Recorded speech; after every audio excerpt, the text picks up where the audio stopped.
Mr. President, scientists have confirmed that the world has just experienced its hottest summer in history.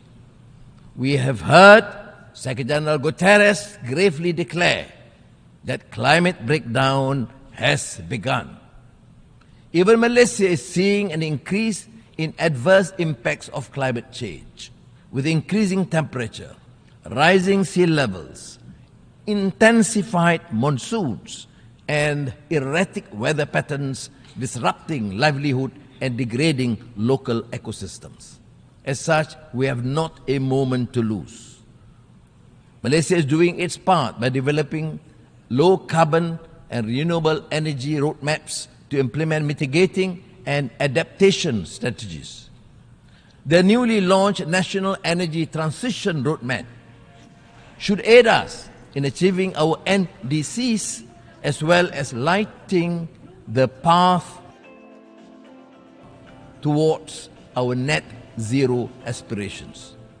Discussions on climate change in the absence of equity, justice, and the necessary means to assist and empower countries to undertake greater climate action is an exercise in futility.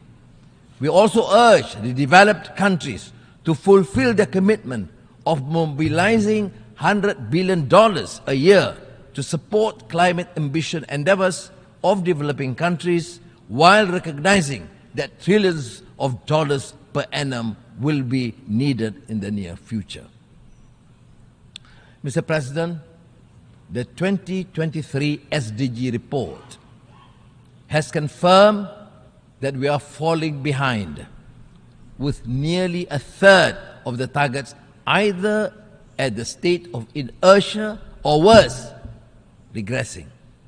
The global economy is also projected to continue to be weighed down by geopolitical uncertainties, supply chain disruptions, increase in commodity prices, as well as challenging financial conditions. This has widened the gap between economic growth and income, leading to a continuous disparity. As the growth in income fails to match economic growth, households become burdened with debt.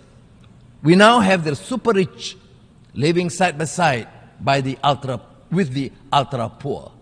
The contrast lies starkly in the things that matter: food on the table, shelter, access to quality education, healthcare. These factors cry out for drastic systemic reform, a total reset of global institutions that impact our lives. Or else we will continue to face widening inequality, setting apart nations and peoples.